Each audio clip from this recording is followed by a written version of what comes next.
We'll take up the history of computers in pharmaceutical research and development. Okay, so talking about the history, as science developed, okay, the scientists started to understand the relationship between the chemical structure of a molecule and its molecular properties as well as biological activity. Okay, so this is the very fundamental, the very basic of the pharmaceutical sciences. And in fact, the first thing in the research and development, that is as far as the development of the drugs is concerned, discovery and the development of the drugs is concerned. Okay, so you see, basically you have the API, the drug, or the API, the active pharmaceutical ingredient. Okay, that API or the drug has a chemical structure. Okay, now depending upon that chemical structure, the drug has certain inherent properties, its physical, chemical, biological properties, mechanical properties, like for instance simple properties like solubility. This depends upon the structure. Okay, so depending upon the structure, how how much would be the solubility of the drug in aqueous media, in oily or the lipid media, depending upon pH, what is it's going to be its solubility. Now that is actually decided by the structure. Okay, dissolution rate, partition coefficient, dissociation constant. So things like these, all these are dependent upon the structure. So from the chemical structure, you can say what are going to be its physical, chemical, mechanical, biological properties. Not only that, not only the molecular properties, but what is going to be its biological activity. Once the drug is inside the body, it has been absorbed.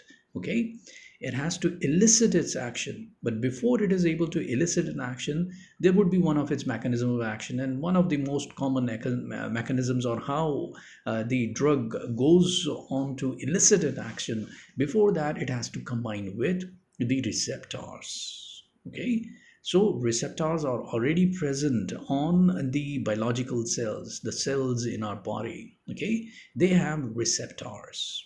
Now that drug has to bind with the receptor on the cells in our bodies. Okay, so that again, binding is structure specific. So depending upon the structure, okay, of the drug, we can say whether it will be able to bind and how strongly it will be able to bind with those receptors. What is the affinity, binding affinity of the drug with the receptors, and that will decide its action. If it is not at all able to bind, of course there will be no action altogether. So this is the very fundamental of the drugs, the API, that is discovery of the drugs as such, if we say, not of the delivery systems, nothing about that, but the drug itself, the API. So that structure, the properties, the molecular properties of that drug, and the biological activity. So that is fundamental. And this is exactly what we are saying, that in the earlier periods, now earlier periods, what we are talking about as far as pharmacy is concerned, that is about 1930s or 1940s or so. Okay, so in about 1940s, this understanding was developing. Okay, that is the relationship or the association between the chemical structure, the molecular properties, and the biological activities, which we now know as the structure activity relationship.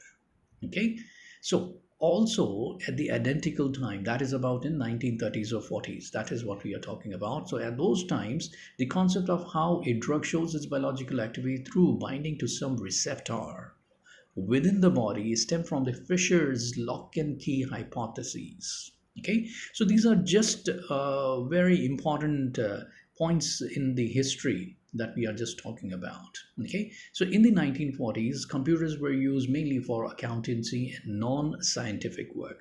Okay, so that is kind of just data entry kind of thing. Accountancy, plus minus, calculating was there. Rather than computing, it was kind of calculating. And then later onwards, when data processing came into being, that was where computing started. So later onwards in 1950s and 60s, computational chemistry, now that is what you call it as computational chemistry, where we had the introduction of quantitative structure activity relationship, QSAR.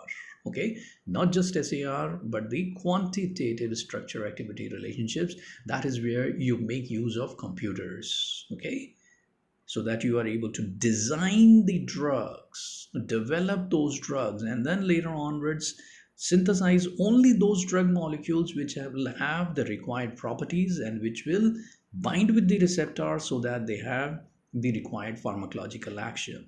Okay, so you do not have to synthesize all the compounds and then start finding out of those 1,000 products which you have synthesized which have the required the molecular physical properties which are required for the drugs to be there, and then whether it will have an action or not, whether it will be binding with the receptors or not. You do not go that way. That was the traditional way where thousands of compounds, derivatives were synthesized, and then out of those thousands, one or two was found to be the appropriate one with the required physical chemical properties and with the biological properties which will give you the required biological or pharmacological action.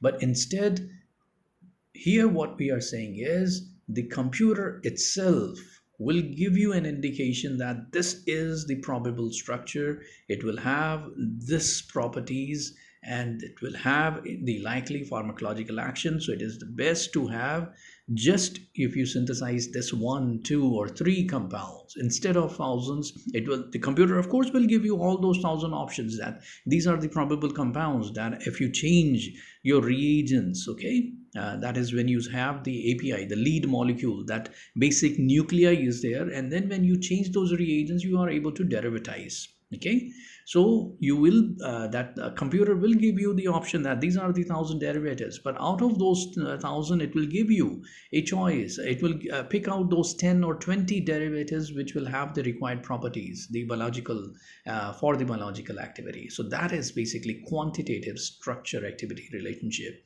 So this is where the foundations of QSAR were laid down in 1950s 60s, which basically allocated molecular descriptives in describing biological activity and design the new molecules and improve their efficiency for action. Now in the early 1960s, exactly on this theory, exactly on this line, okay, developments were made and they were proved. Okay, because initially you see this concept came up that you have a particular structure and that particular structure will give you a particular biological activity. Okay, just simple as that, structure, and that will give you a certain activity. Okay, so that had to be proven, and this basically came from the companies. As we say in R&D, what is required? Money is there. Okay, lots of money has to go into R&D. That is why we say that even our Indian government has to spend a lot on research and development in pharma, and especially it is the companies, the pharma private companies, okay, the large houses, they have to spend a lot in R&D. Okay, so companies like Abbott, Schering-Plough, Upjohn, Dow Chemicals, all these are top multinational companies.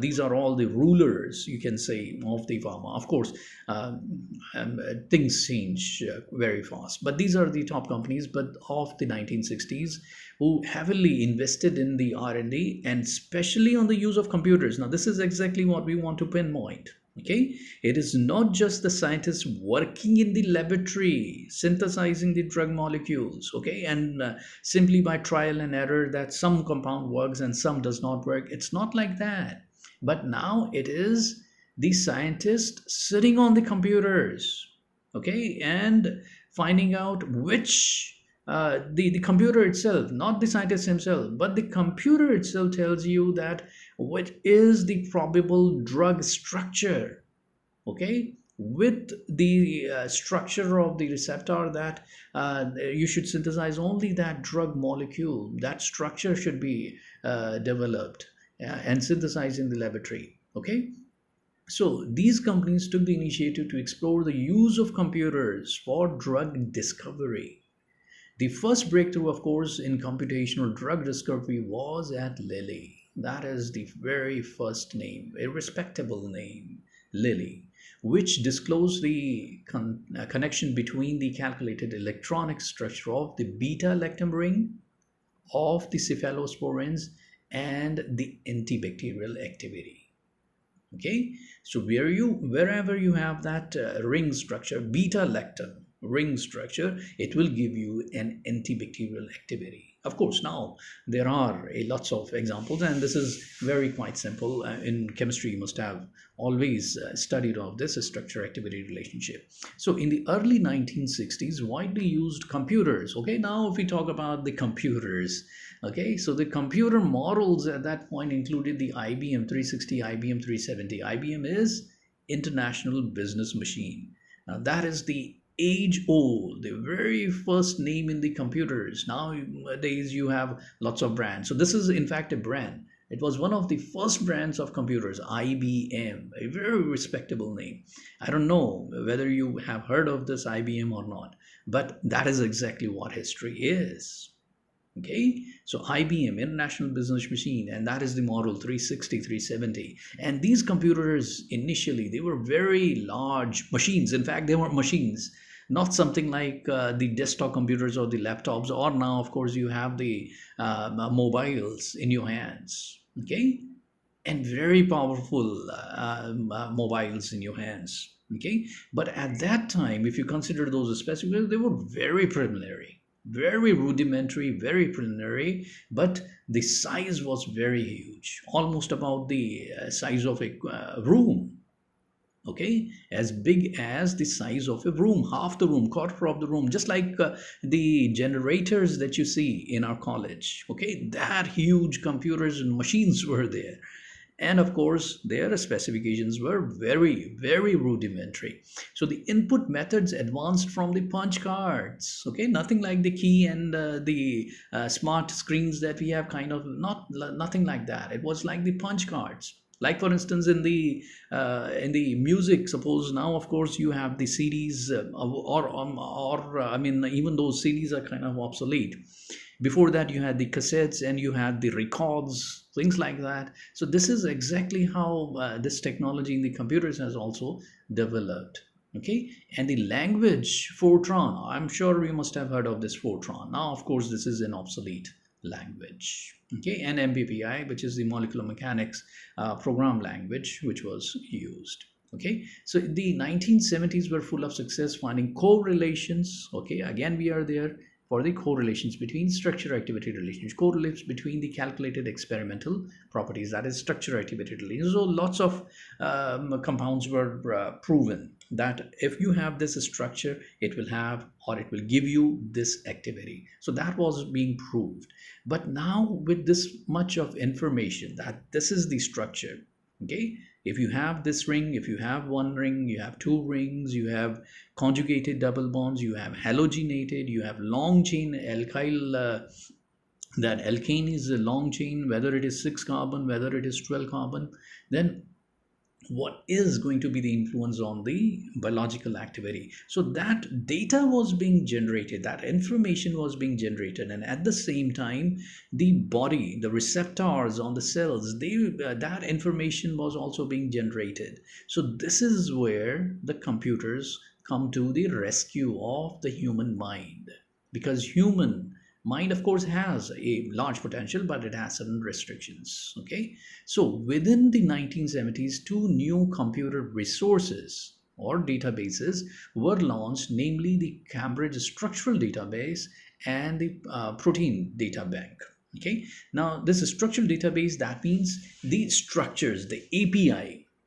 Okay, and protein data bank, that is the receptors.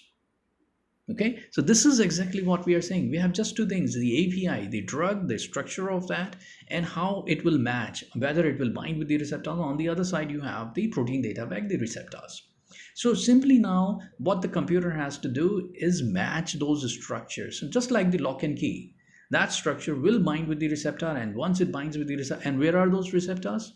The receptors are specific to the cells, like the cardiac cells, the muscular cells, the hepatic cells, okay, or the CNS. So wherever you have those receptors, okay, muscarinic receptors, all those receptors which you study in pharmacology, Okay, so those receptors, they have certain structure and they are related to certain cells or the tissues or the organs of the body. That means that structure, if it binds with the receptors on a particular group of cells, it will elicit its action. Okay, so this is very important that these databases were set up in 1970s. Then in 84 comes the Apple Macintosh. Of course, now you must have heard of this Apple and Macintosh. Okay, so Apple was introduced, which no, it introduced which set a brand new standard for the user friendliness to the PC. Okay, user friendliness, that is making things more simpler. Like the IBM was very tough, it was a very huge machine, and then it was narrowed down. Like for instance, nowadays you see the things are getting very small and the specifications go on increasing, and what is important is the friendliness, that is making the computers very simple to use. Because the scientist, you see, basically the scientists, basically from the chemistry background, pharmacy background, they are have to dealing with the API, the chemical structure and the receptors in the body. They do not know very much about the computers, how to use them, because they have to just use them, and the computer has to be very friendly to use. Any layman should be able to use it. Okay, so this is what the Apple did in 1984. So that is the point to emphasize. Friendliness to the PC came into being in 1984 because of this Apple Macintosh. So these machines were great at data processing. Okay, not just doing the entry work, not just the operator is there because it is the scientist. Okay, is not a data entry kind of a job that he is doing, but he has to analyze and process that data. Okay, so that data processing job was done by these computers. Graphics, then managing small laboratory databases, all this was that is basically the advancements in computing. Now you can say not just calculations and accountancy kind of work, but the computational kind of work. Then you see, this is one feature, email. Okay, so this is around the 80s that we are talking about. Email was introduced. Now this saw great advancement in the communication. Why? Because the scientist sitting in America in one city can communicate to the other. Scientists sitting in India can communicate with the scientists in Japan. Okay, so this exchange of information, communication, and that is through email, and very simply put. Okay, so that it is easy to use, friendliness, that is important. So that also is part of course, history of computers, and that is how the use of computers, basically what we are talking about is the use or the application of computers in pharma research and development. So this is, you see, one does the research work in his laboratory